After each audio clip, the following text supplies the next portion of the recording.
Hello friends, আজকে periodic table start করছি লুসেন্টের বই থেকে। তো প্রথমে হচ্ছে আমরা পড়ব father of periodic table. Father of periodic table আমাদের হচ্ছে মেন্ডেলিফ। মেন্ডেলিফকে কেন ফাদার অফ পিরিয়ডিক টেবিল বলা হয়?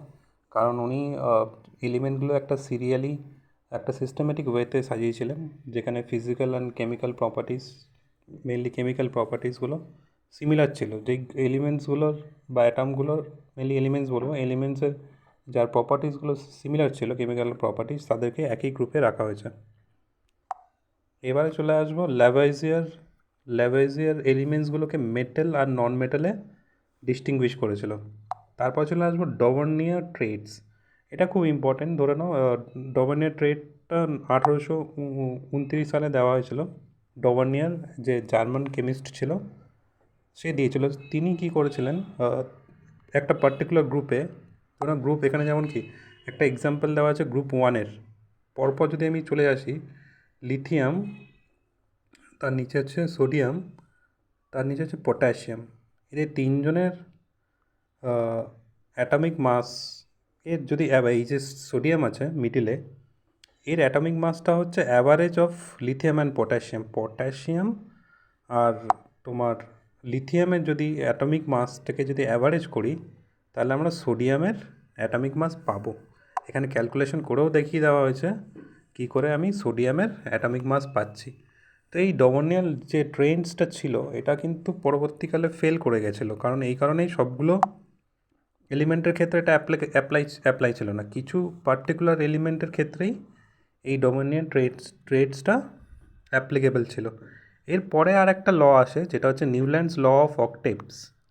এটা 1866 দেওয়া হয়েছিল, জন নিউল্যান্ড দিয়েছিল। ঠিক আছে। তো এখানে কী হয়েছে, এখানে এলিমেন্টসগুলো এমনভাবে সাজানো হয়েছিল যে ফার্স্ট এলিমেন্ট আর যে 8 নম্বর এলিমেন্ট, এদের প্রপার্টিসগুলো সিমিলার ছিল। ঠিক আছে। তো প্রতিটা 8 এলিমেন্ট আর ফার্স্ট এলিমেন্ট এর প্রপার্টিসগুলো সিমিলার ছিল। ঠিক আছে। এটাই হচ্ছে Newlands law of octave. First element আর 8 এলিমেন্টের প্রপার্টি সিমিলার পাওয়া যাচ্ছিল। ঠিক আছে। এইবারে চলে আসবো লোথার্স মেয়ার্স অ্যাটমিক ভলিউম কার্ভ। এই লোথার মেয়ার 1869-এ একটা কার্ভ ড্র করেছিল।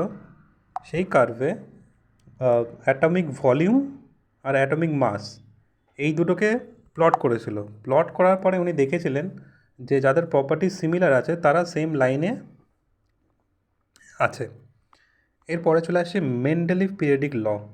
মেন্ডেলিভ কী করেছিলেন, উনি এলিমেন্টসগুলো একটা সিস্টেমেটিক ওয়েতে সাজানো শুরু করে, যাদের এলিমেন্টসের প্রপার্টিস, কেমিক্যাল প্রপার্টিসগুলো বা ফিজিক্যাল প্রপার্টিসগুলো সেম ছিল, তাদেরকে সেম গ্রুপে রাখা হয়েছিল। কিন্তু এই যে রাখা হয়েছিল, এটা একটা অ্যাটমিক মাস অনুযায়ী রাখা হয়েছিল। যে এলিমেন্টসগুলো একটা সিরিয়ালি রাখা হয়েছিল পিরিয়ডিক টেবিলে, সেটা অ্যাটমিক মাস দিয়ে রেখেছিলেন উনি। ঠিক আছে। কিন্তু এই যে অ্যাটমিক মাস দিয়ে রেখেছিলেন, তার মধ্যে কিছু ডিফেক্ট ছিল, সেই ডিফেক্টগুলো আমরা পড়ব। তাছাড়া কিছু ইম্পর্টেন্ট জিনিস আমাদের জানতে হবে, পিরিয়ডস কাদের বলে। যে হরাইজন্টাল লাইন, এই যে দেখবে পিরিয়ডে 7টা পিরিয়ড আছে আমাদের পিরিয়ডিক টেবিলে, এই হরাইজন্টাল যে লাইনগুলো থাকে সেগুলোকে বলা হয় পিরিয়ডস। আর ভার্টিক্যাল দেখবে 18টা গ্রুপ আছে আমাদের, সেই ভার্টিক্যাল যে লাইনগুলো ওগুলোকে গ্রুপস বলা হয়। মেন্ডেলিভ যখন আবিষ্কার করেছিল পিরিয়ডিক টেবিলটা, তখন ছিল সাতটা সাতটা পিরিয়ডস, এখনও 7টাই আছে। আর গ্রুপ তখন ছিল 9টা, এখন যেটা ডবল হয়ে গেছে, 18টা আছে। এবার পরের পেজে যাই। এবারে ধরো ডিফেক্টস। মেন্ডেলিভ পিরিয়ডিক টেবিল আমরা কি দেখেছি, এলিমেন্টসগুলো অ্যাটমিক মাস অনুযায়ী সাজানো হয়েছিল। ঠিক আছে। কিন্তু যদি আমি দেখি কোবাল্টের ক্ষেত্রে 58.9 আর নিকেলের ক্ষেত্রে 58.6, যদি এইটা হয়, এটা এটা এটা কি, এটা অ্যাকর্ডিং টু দিস যদি এটাই হতো, তাহলে নিকেল আগে আসতো, তাহলে কোবাল্ট পরে আসতো, কিন্তু সেটা বাস্তবে সম্ভব না। ঠিক আছে। তো এই লটা ফেল করছে, মানে এখানে ফলো করছে না উনি যেটা বলেছিলেন অ্যাটমিক মাস অনুযায়ী এলিমেন্টসগুলো থাকবে। তারপরে উনি আরও কি বলেছেন, আইসোটোপসের কথা উনি বলেননি, কারণ দেখো প্রতিটা আইসোটোপের অ্যাটমিক মাস ডিফারেন্ট। তো সেই রেসপেক্টে প্রতিটা যদি ওরকমভাবে এলিমেন্টস বসানো যায় তাহলে অনেক বড় হয়ে যাবে। তো আইসোটোপের কথা মেন্ডেলিভ বলেনি। তাছাড়া দেখবে তুমি এই lithium, sodium, potassium, rubidium, caesium আর কপার আর সিলভার এদেরকে সবগুলো একসঙ্গে রাখা হয়েছিল, যেটা মানে সম্ভব নয়। ঠিক আছে। তাছাড়া দেখবে তুমি elements which are chemically similar such as gold আর প্ল্যাটিনাম, গোল্ড আর প্ল্যাটিনামকে একই গ্রুপে রাখা হয়নি, ডিফারেন্ট গ্রুপে রাখা হয়েছে। তাদের প্রপার্টিস কিন্তু সেম ছিল, তা সত্ত্বেও তাদেরকে ডিফারেন্ট গ্রুপে রাখা হয়েছে। তাছাড়া তুমি দেখবে হাইড্রোজেনের জন্য কোনো ফিক্সড গ্রুপ ছিল না, গ্রুপ 1-এ আর 7-এ দুটোতেই রাখা হয়েছিল, কারণ আমার HCl অ্যাজ এ পজিটিভ হিসেবেও আমরা পাই, আর NaH-এর ক্ষেত্রে আমি হাইড্রোজেনটাকে নেগেটিভ হিসাবেও পাই। মানে হাইড্রোজেন আমার অ্যাজ এ ক্যাটায়নও অ্যাক্ট করে কিছু ক্ষেত্রে, আর কিছু ক্ষেত্রে অ্যানায়ন হিসাবেও অ্যাক্ট করে।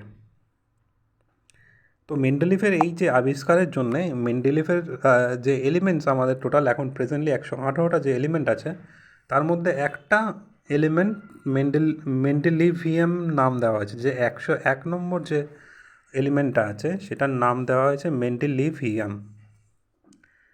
এবার চলে আসবো মডার্ন পিরিয়ডিক ল। প্রথমে বললাম মেন্ডেলিভ পিরিয়ডিক টেবিল, এবার চলে আসবো মডার্ন পিরিয়ডিক টেবিল। এটা দিয়েছিল কি মডার্ন পিরিয়ডিক মসলে। এবারে পরের স্লাইডে চলে আসলাম। এবার মডার্ন পিরিয়ডিক টেবিলে আমি বললাম কি 7টা পিরিয়ড আছে আর 18টা গ্রুপ আছে। এবার দেখো এখানে কিছুটা তোমার গ্রুপ পিরিয়ড 7টা ইনকমপ্লিট, মানে কিছু এলিমেন্টস এখনও ডিসকভারি হয়নি। সেটা ডিসকভার হলে সেই ভ্যাকেন্ট যে এলিমেন্টসগুলো আছে সেগুলো ফিল আপ করা হবে। এইবারে আমাদের মনে রাখতে হবে পিরিয়ডিক টেবিল অনেকগুলো ব্লকে ভাগ করা আছে, S block, P block, D block, F block. এবারে মনে রাখতে হবে গ্রুপ এস ব্লকের ক্ষেত্রে এস ব্লকে আমাদের দুটো গ্রুপ আছে, গ্রুপ 1 আর গ্রুপ 2। এবারে ধরো গ্রুপ 1 যে মেটালগুলো থাকে সেগুলোকে অ্যালকালি মেটাল বলা হয়, আর গ্রুপ 2-এ যে মেটালগুলো থাকে সেগুলো অ্যালকালাইন আর্থ মেটাল বলা হয়। ঠিক আছে। এবারে পি ব্লকে চলে আসছি। পি ব্লকে দেখবে গ্রুপ 13 থেকে 18 অবধি যে এলিমেন্টসগুলো আছে তাদেরকে পি ব্লক বলা হয়। এবারে স্পেশালি দেখবে এখানে চ্যালকোজেন, পিকোজেন আর হ্যালোজেন ইনার্ট গ্যাস, এইগুলো কাদের বলে এখানে এই বইতে ভালো করে দেওয়া নেই, তাও আমি বলে দিচ্ছি। গ্রুপ 14-এ যারা আছে তাদেরকে বলা হয় চ্যালকোজেন। ঠিক আছে। গ্রুপ 15-এ যারা আছে তাদেরকে বলা হয় পিকোজেন। গ্রুপ 17-এ যারা আছে তাদেরকে বলবো হ্যালোজেন। আর গ্রুপ 18-এ যারা আছে তাদেরকে বলবো ইনার্ট গ্যাস। এইবারে চলে আসছি ডি ব্লক। ডি ব্লককে ট্রানজিশন এলিমেন্ট বলা হয়, কিন্তু ট্রানজিশন এলিমেন্ট খুব বেসিক লেভেলে ট্রানজিশন এলিমেন্ট বলা হয়, কিন্তু কিছু এলিমেন্টস থাকে জিঙ্ক, ক্যাডমিয়াম, মার্কারি, এইগুলো কিন্তু ট্রানজিশন এলিমেন্ট নয়, এগুলো এক্সেপশনাল। তো সব যদি বলা হয় সব ডি ব্লকই কি ট্রানজিশন এলিমেন্ট, সব ডি ব্লক এলিমেন্টস কিন্তু ট্রানজিশন এলিমেন্ট নয়। ঠিক আছে। মোস্ট অফ দ্য এলিমেন্ট হচ্ছে ট্রানজিশন এলিমেন্ট, এটা মাথায় রাখতে হবে, এটা এক্সেপশনাল বইতে দেওয়া নেই। এফ ব্লকের ক্ষেত্রেও ইনার ট্রানজিশন এলিমেন্ট বলা হয়। ঠিক আছে। এফ ব্লক এলিমেন্টগুলোকে ইনার ট্রানজিশন এলিমেন্ট বলা হয়। এবার চলে আসবো rare earth metal. First rare earth metal হচ্ছে সিরিয়াম। জেনারেলি এফ ব্লক এলিমেন্টসগুলো খুব কম পাওয়া যায় আমাদের আর্থে, সেই রেসপেক্টে তাদেরকে রেয়ার আর্থ মেটাল বলা হয় এফ ব্লক এলিমেন্টসগুলোকে। ফার্স্ট যে রেয়ার আর্থ মেটাল হচ্ছে ওটা হচ্ছে সিরিয়াম। এইবারে দেখবে আমার যে এফ ব্লক আছে, এফ ব্লকে দুটো আমাদের এফ ব্লক আছে, একটা 4F, একটা হচ্ছে 5F। 4Fদেরকে বলা হয় ল্যান্থেনয়েডস আর 5Fকে বলা হয় অ্যাক্টিনয়েডস। এইবারে প্রতিটা এই যে 4F যে ব্লক আছে বা এফ ব্লক যেটা আমরা বলছি, প্রতিটা এফ ব্লকে 14টা করে এলিমেন্ট থাকে। এইবারে তুমি দেখে নাও ল্যান্থেনাইটসের ক্ষেত্রে 58 to 71 আছে, আর 90 to 103 অ্যাক্টিনাইট সিরিজ। ঠিক আছে। ল্যান্থেনাইটস আর অ্যাক্টিনাইটস। এইবারে মনে রাখবে ল্যান্থেনাইটসে আমার অ্যাটমিক নাম্বার 58 to 71 আর অ্যাক্টিনাইটসে 90 to 103। এবারে চলে আসবো পিরিয়ডিক প্রপার্টিস। এখান থেকে অনেক কোশ্চেন আসে, সেটা ভালো করে তোমাকে মনে রাখতে হবে। অ্যাটমিক রেডিয়াই, অ্যাটমিক রেডিয়াই কাকে বলবো? ধরে নাও নিউক্লিয়াস আর যে আউটার মোস্ট ইলেকট্রন, এই নিউক্লিয়াসের আউটার মোস্ট ইলেকট্রনের মধ্যে যে ডিস্টেন্সটা আছে সেটাকে বলবো অ্যাটমিক রেডিয়াই। ঠিক আছে? নিউক্লিয়াসের সেন্টার থেকে আউটার মোস্ট শেলের যে ডিস্টেন্সটা সেটাকে বলবো atomic radii.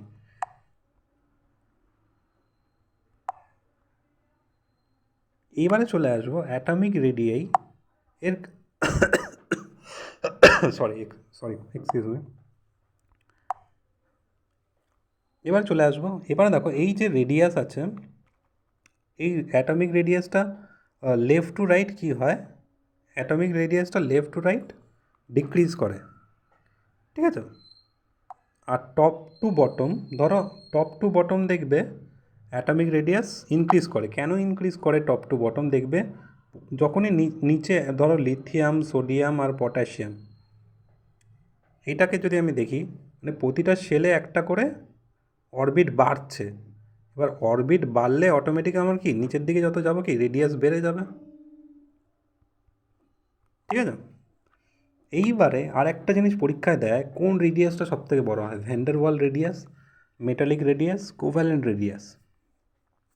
Van der Waals radius দেখবে জেনারেলি আমরা ইনার্ট গ্যাসের মধ্যে পাই। ঠিক আছে? মেটালিক রেডিয়াস তুমি ট্রানজিশন এলিমেন্টের মধ্যে পাবে বা ট্রানজিশন মেটালের মধ্যে পাবে। কোভ্যালেন্ট রেডিয়াস মেনলি নন মেটালদের মধ্যে পাবে।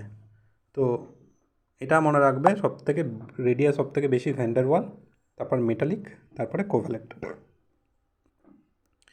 এবার আয়নিক রেডিয়াসটাই অলমোস্ট সেম। আয়ন থাকবে, সেটা হয়তো পজিটিভ আয়ন হতে পারে, ক্যাটায়ন হতে পারে বা অ্যানায়ন হতে পারে। ঠিক আছে? তো এইটার অর্ডারটা মনে রাখবে। অ্যানায়নদের রেডিয়াস সবথেকে বেশি হয়, তারপরে নর্মাল যেটা থাকে উইথাউট চার্জ যেটা, সেটার রেডিয়াস সবার লাস্টে ক্যাটায়ন। ক্যাটায়নের রেডিয়াস সবথেকে কম হয়। ঠিক আছে? এবার চলে আসবো আয়নাইজেশন পোটেনশিয়াল। আয়নাইজেশন পোটেনশিয়াল কাকে বলবো? এনার্জি, একটা ধরো একটা এলিমেন্টকে আমি এনার্জি দেবো, তার ইলেকট্রনটা বের করতে যে এনার্জিটা লাগে সেই এনার্জিটাকে বলবো আয়নাইজেশন এনার্জি। এইবারে মনে রাখবে লেফট আয়নাইজেশন পোটেনশিয়াল বাড়ে, লেফট টু রাইট যখন আমি যাবো আয়নাইজেশন পোটেনশিয়াল বাড়ে।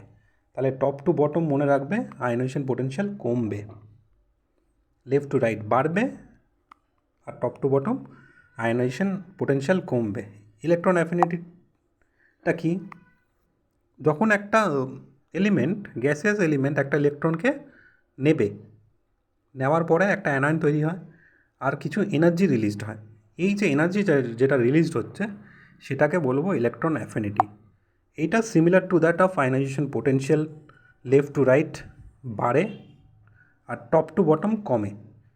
তাহলে মনে রাখবে আয়নাইজেশন পোটেনশিয়াল আর electron affinity left to right বাড়ে, টপ টু বটম কমে যায়। ঠিক আছে? এবারে চলে আসবো ইলেকট্রন নেগেটিভিটি। ইলেকট্রন নেগেটিভিটি এই প্রপার্টিটা কাকে বলবো? যে ইলেকট্রনকে নিজের দিকে টানার যে টেন্ডেন্সি, এই যে টেন্ডেন্সি এটাকে বলা হয় ইলেকট্রোনেগেটিভিটি। মোস্ট ইলেকট্রোনেগেটিভ এলিমেন্ট হচ্ছে ফ্লোরিন। ঠিক আছে? এই ইলেকট্রোনেগেটিভিটি আমরা বার করি কী করে? একটু আগে আমরা আয়নাইজেশন পোটেনশিয়াল পড়লাম, মানে ইলেকট্রন ছাড়তে যে এনার্জিটা লাগে, আর ইলেকট্রন অ্যাফিনিটি কী পড়লাম? একটা ইলেকট্রনকে অ্যাকসেপ্ট করবে, অ্যাকসেপ্ট করার পরে কিছু এনার্জি রিলিজড করে, সেটাকে বলবো ইলেকট্রন অ্যাফিনিটি, আর ডিভাইডেড বাই 0.56 এটাকে বলবো, এই ম্যাথামেটিক্যাল ক্যালকুলেশন করলে আমরা ইলেকট্রোনেগেটিভিটি পেয়ে যাব। ঠিক আছে? এবার ইলেকট্রোনেগেটিভিটির আয়নিক কম্পাউন্ডের ক্ষেত্রে ইলেকট্রোনেগেটিভিটি ভ্যালু গ্রেটার দ্যান 1.7 হয়, পোলার কোভ্যালেন্টের ক্ষেত্রে লেস দ্যান 1.7 হয়, নন পোলারের ক্ষেত্রে ইলেকট্রোনেগেটিভিটি ভ্যালু 0 হয়।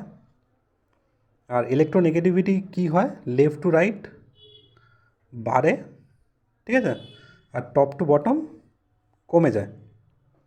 এটা মনে রাখবে। ফ্লোরিন সবথেকে most electronegative, very very important. Caesium হচ্ছে সবচেয়ে লিস্ট ইলেকট্রোনেগেটিভ, এটা মনে রাখতে হবে। এবার চলে আসবো ডায়াগোনাল রিলেশনশিপ। দেখবে পিরিয়ড 2 আর পিরিয়ড 3-র মধ্যে ডায়াগোনালি মানে সিমিলার প্রপার্টিস থাকে, ঠিক আছে। ধরো বেরিলিয়াম, এটা দেখবে পিরিয়ড 2-তে আছে, আর অ্যালুমিনিয়াম তোমার পিরিয়ড 13-এ আছে। এদের মধ্যে যেহেতু ডায়াগোনালি একটা ব্যাপার থাকে, তো এদের প্রপার্টি সেম থাকে। বোরন বোরন আর সিলিকন দেখো, বোরন গ্রুপ 13-এ, এটা ক্লিয়ার করে দিই। বোরন হচ্ছে আমার গ্রুপ 13-এ থাকে, ঠিক আছে, আর এর পিরিয়ড 2-তে থাকে। এবার এর নিচে থাকে পিরিয়ড 3। এইবারে দেখবে গ্রুপ 14-এ আমার থাকে সিলিকন নিচের দিকটা পিরিয়ড 3-তে। এই বোরন আর সিলিকন দেখবে ডায়াগোনালি একটা রিলেশন আছে, এদের প্রপার্টিস কিছুটা সিমিলার থাকে। এই জন্য এই দুটো এদের রিলেশনটাকে বলা হয় ডায়াগোনাল রিলেশনশিপ। এবারে কিছু ইম্পর্টেন্ট জিনিস কি পয়েন্টস বলে তুমি মনে রাখতে পারো। ব্রোমিন হচ্ছে একমাত্র এলিমেন্ট যেটা নন মেটাল রুম টেম্পারেচারে। মার্কারি হচ্ছে মেটাল, যেটা মেটাল লিকুইড লিকুইড মেটাল যদি বলা হয় মার্কারি বলবে, আর লিকুইড নন মেটাল যদি বলা হয় ব্রোমিন বলবে। আর দেখবে কিছু মেটাল আছে বা এলিমেন্ট বলতে পারো যাদের মেল্টিং পয়েন্ট খুব কম, যেমন ধরো গেলিয়াম, সিজিয়াম, ফ্র্যান্সিয়াম, এইগুলো মেল্টিং পয়েন্ট খুবই লো। এবার যদি দেখবে টাংস্টানের মেল্টিং পয়েন্ট খুব হাই হয়, 3380 ডিগ্রি সেলসিয়াস, ঠিক আছে। এবার আরও কিছু ইম্পর্ট্যান্ট প্রপার্টিজ আমরা পড়ব। কার্বনের মেল্টিং পয়েন্ট আরও বেশি থাকে, 4100 ডিগ্রি সেলসিয়াস। ডেনসিটি সব থেকে বেশি থাকে অসমিয়াম বা ইরিডিয়াম, দুটো অপশনের মধ্যে দেখে নেবে। যদি এই দুটোই থাকে তখন ইরিডিয়াম মারবে। লিথিয়াম হচ্ছে সবচেয়ে লাইটেস্ট মেটাল, সব থেকে হালকা। সিলভারের কন্ডাক্টিভিটি সব থেকে বেশি। ডায়মন্ড হচ্ছে সবচেয়ে হার্ডেস্ট ন্যাচারাল সাবস্টেন্স। ফ্লোরিন হচ্ছে সবথেকে বেশি ইলেকট্রোনেগেটিভিটি। ক্লোরিনের ইলেকট্রন অ্যাফিনিটি সব থেকে বেশি, ভেরি ইম্পর্ট্যান্ট, এইটা মনে রাখবে। ক্লোরিনের ইলেকট্রন অ্যাফিনিটি সব থেকে বেশি।